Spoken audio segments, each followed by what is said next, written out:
zapínáme. To tam když tak můžeme přidat. Sakra.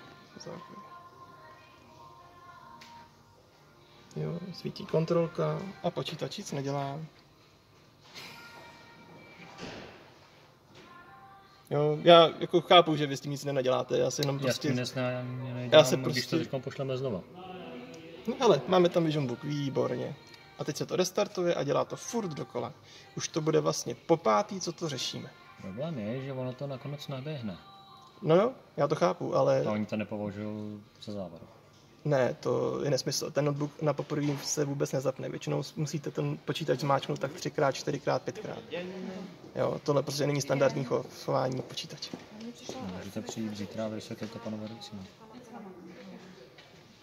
Tak mi podívejte se, jako nabíhá to, nenabíhá to. Byl jsem tady, když jsme to sepisovali. Jo. Napsal jsem to tam, napsal. Dobrý, v pořádku. Tak já jenom... Autorizovaný servis Maxu rozhodl, že to není závada.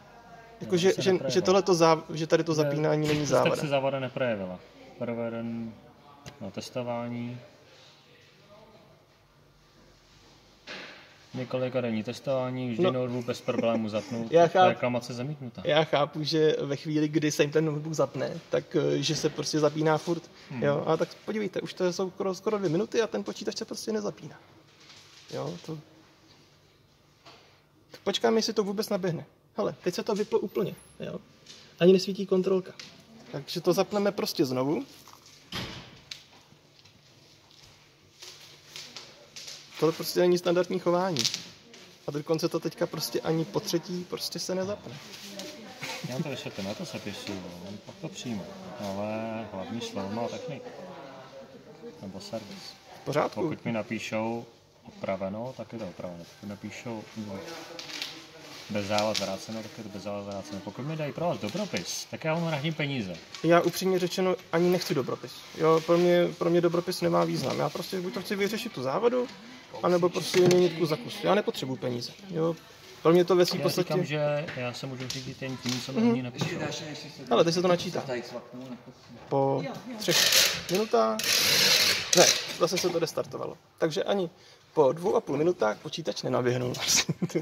Není standardní chování.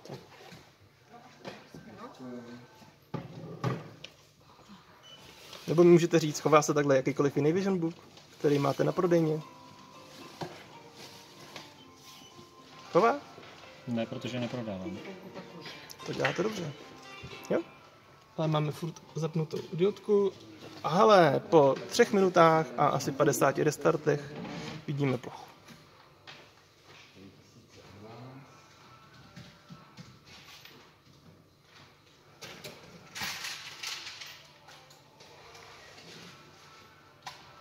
Voilà.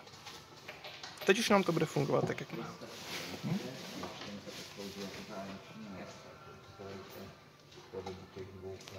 Tak jenom, že baterka byla nabitá.